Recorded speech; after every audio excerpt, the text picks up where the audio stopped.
Adam et Ève. Voilà mon bien-aimé qui s'en revient des champs, comme il doit être las. Je n'entends plus les chants que tout le jour il fit retentir dans la plaine, pour donner plus de cœur à ses bœufs hors d'haleine. Le père de mes fils approche lentement. Il pousse devant lui l'attelage fumant, qu'il aiguillonne avec la pointe d'un arbuste. Que son pas est puissant, qu'il est haut et robuste. La face de l'époux semble dire « Je veux ». La voici. La sueur l'inonde, et ses cheveux, dénoués par le vent qui siffle dans les saules, flottent sur son visage et couvrent ses épaules. La rivière est de pourpre. Au loin, le ciel pâlit.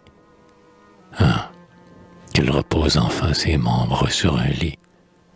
Le laboureur brisé par la terre, qu'il vienne étendre sa chair lasse à côté de la mienne.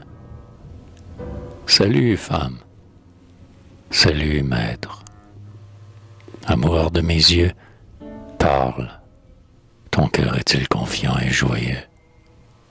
Nos bien-aimés, mêlant leurs haleines si douces, dormaient-ils dans leur nid de feuilles et de mousse? Entre et regarde-les, plus roses que des fleurs, comme ils ont oublié leur première douleur.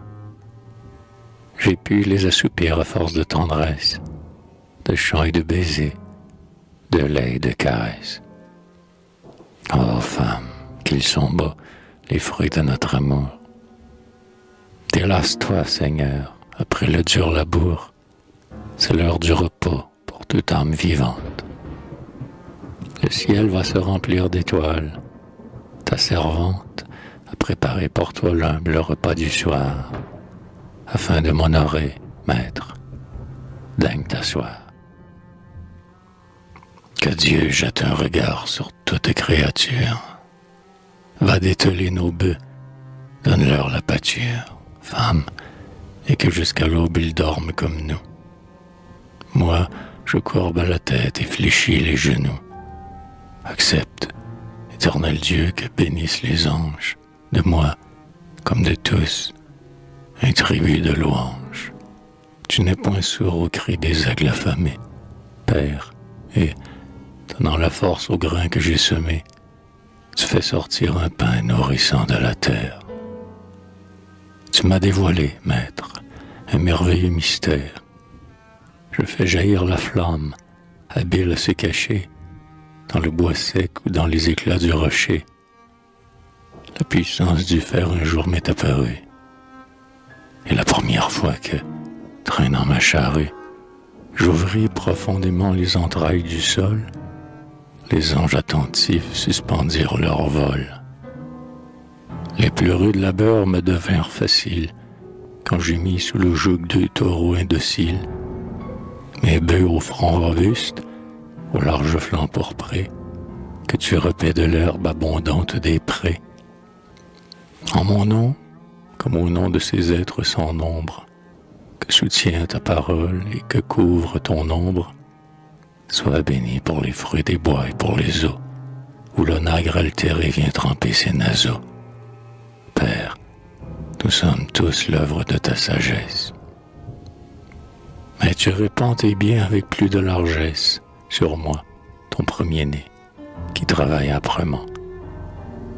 Vois, Seigneur, j'ai pétri la moelle du froment.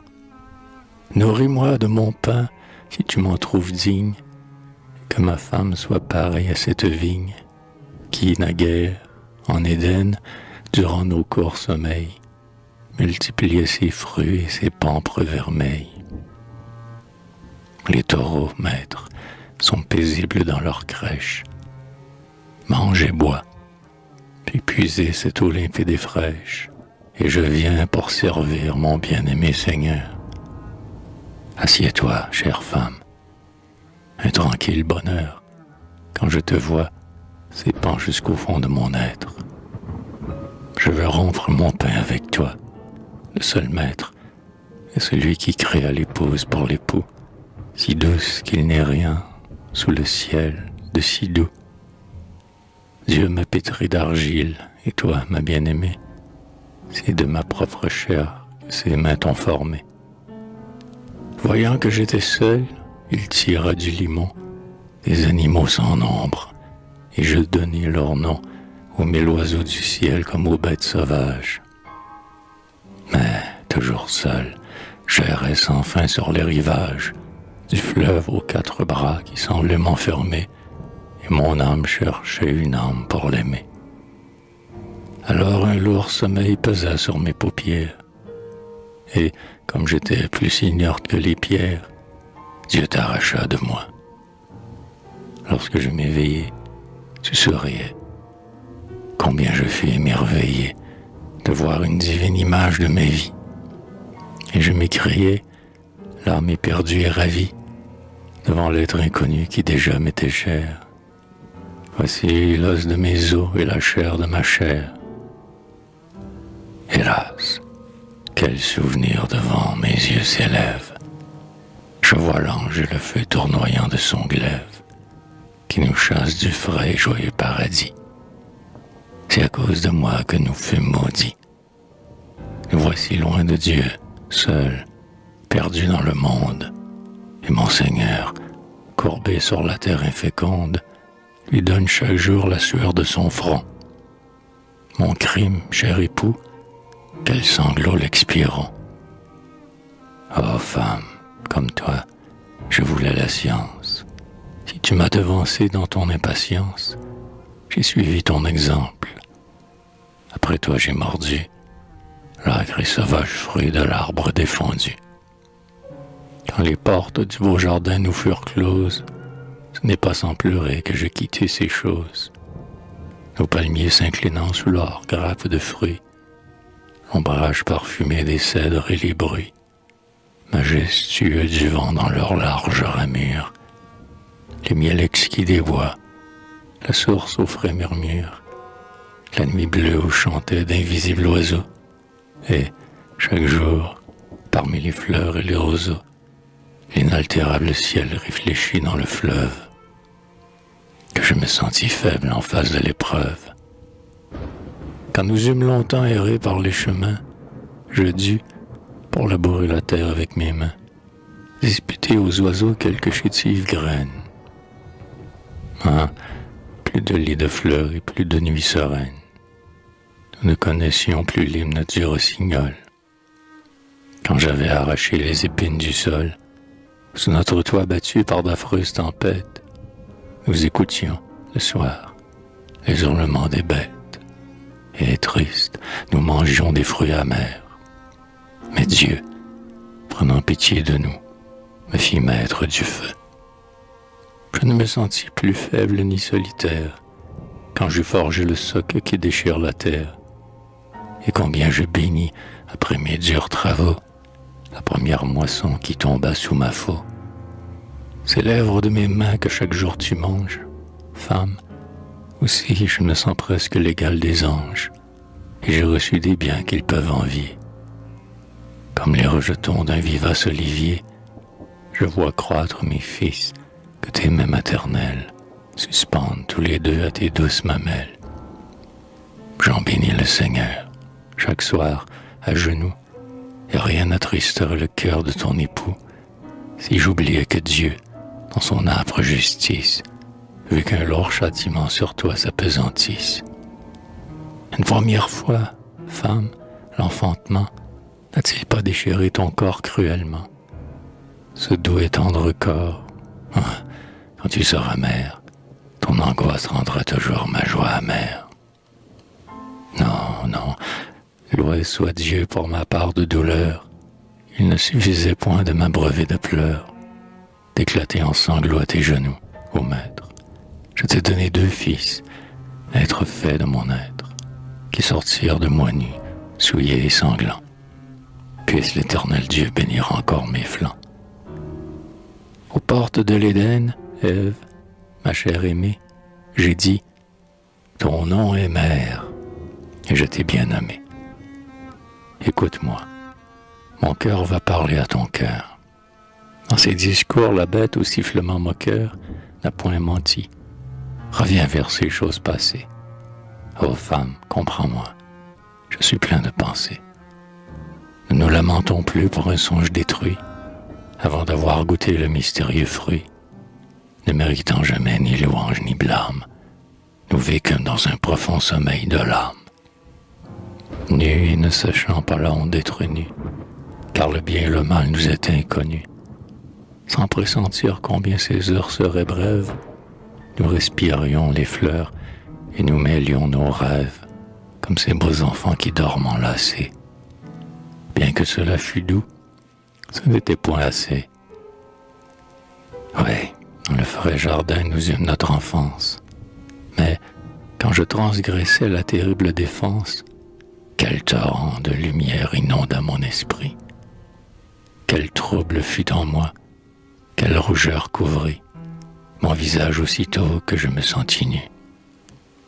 Que mon cœur palpita, que ma chair fut émue, et comme je voilais mon corps de mes cheveux, quand je sentis peser sur moi tes sombres yeux.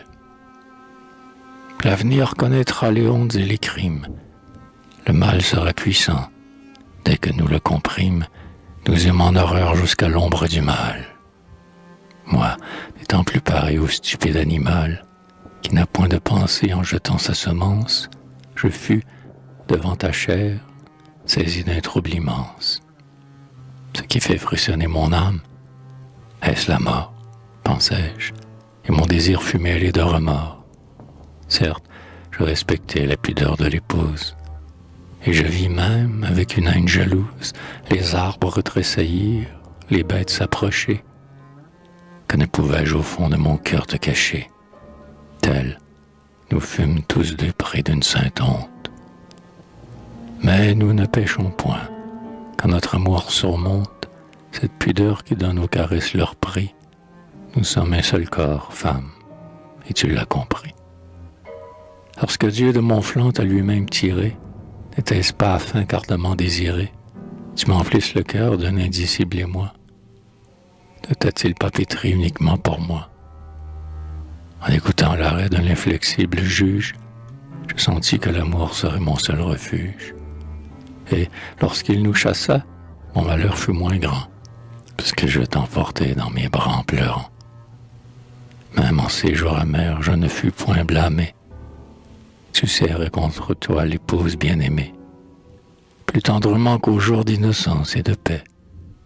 Tu préparais le soir un lit de mousse épais, car tandis que tes bras luttaient contre la terre, moi, je ne savais rien que gémir ou me taire. À cette heure d'oubli, l'amour mêlait nos corps, et malgré le vent froid qui sifflait au dehors, les hurlements plaintifs et les brusques alarmes, à force de baiser, tu tarissais mes larmes. Mais, ô ma vie, un jour tressaillirent tes flancs, et lorsque, après les mois qui coulèrent si lents, Dieu, touché de tes mots, enfin t'eut délivré, voici que tu parus comme transfiguré. Je ne m'approchai pas sans un respect pieux de cette chair, délices et tourments de mes yeux, lorsque fut déchiré leur voile d'ignorance. Mais que sanctifie une telle souffrance? Sans trouble, je baisai tes seins, d'où ruisselait, pour nos deux bien-aimés, la vie avec le lait. Et qu'il m'en soit témoin, celui qui peut m'entendre. Mon amour plus profond ne suffit pas moins tendre. Ah, ne rirait-on point à ce que nous avons fait? Il me semblait parfois que mon cœur étouffait. J'avais soif de connaître, et lorsque le reptile déroula devant toi sa parole subtile, n'éveilla-t-elle pas tes plus secrets instincts? Ô femme, il nous fallait accomplir nos destins. Si nous perdîmes notre heureuse insouciance, en mordant aux fruits durs de l'arbre de science, nous ne mourûmes point comme Dieu l'avait dit. En nous une clarté subite resplendit. Nous pûmes affronter l'épreuve salutaire, toi, m'enfanter des fils, et moi, dompter la terre. Courbe-toi devant Dieu, mais sans honte. Aujourd'hui, nous sommes plus parfaits et plus dignes de lui que sous les verts palmiers qui croissaient sans culture. Non, le Seigneur n'a pas maudit sa créature. Serais-je calme et fort, et rayonnerais-tu de tant de majesté, de grâce et de vertu, si Dieu nous écrasait du poids de sa vengeance? Il nous laissa faillir pour que l'intelligence nous avertît du mal, nous guida vers le bien, et le puissant esprit qui m'animait le sien. Ouais, la vérité même éclaire ton visage. Mais pourquoi le Seigneur, le Dieu clément et sage, nous dit-il, gardez-vous de toucher à ses fruits? L'heure vint assez tôt où nous fûmes instruits de toute la grandeur de notre destinée. Nous goûtâmes en paix la fraîche matinée, avant que, pour tracer notre profond labour, il nous fallut gémir sous la chaleur du jour, puisque l'Éternel Dieu nous fit des heures calmes, sous l'ombre frémissante et légère des palmes, parmi les fruits vermeils et les buissons de fleurs. Souvenons-nous parfois, en essuyant nos pleurs, que dans ce beau jardin le Seigneur fut notre hôte. Mais bénissons pourtant l'heureuse et noble faute. Je n'ai pu oublier qu'il nous faudra mourir. Oh, chère femme, un jour nous sentirons tarir dans nos corps desséchés la sève nourricière. Poussière, nous devons retourner en poussière. Mais comme les épis sortent de ruées pressées, tes grains que d'une main puissante j'ai lancés, ainsi fructifiera bientôt notre semence. Avec nous une race immortelle commence. Allons, sortez de nous, peuple, et par milliers, vivez, soyez féconds, croissez, multipliez, défrichez les coteaux, faites fleurir les plaines, sortez en bourdonnant de vos ruches trop pleines, répandez-vous au loin sur les flancs spacieux de la terre et soyez sans nombre sous les cieux. Ils n'oublieront jamais celle qui, la première, ayant conçu des fils, leur donna la lumière, et l'on me nommera mère du genre humain. Femme, le dur labeur me reprendra demain. Viens, mangeons et buvons. Le pain donne la force. Trempe ta bouche aimée à la coupe d'écorce. Elle sera bénie, ô femme, et je boirai. Puis nous sommeillerons. Ton repos m'est sacré, parce que tu nourris du lait de tes mamelles, deux êtres qu'avec moi dans ton amour tu mêles, et qui, toutes les nuits, sans me rendre jaloux, demandent en pleurant le sein qui leur est doux.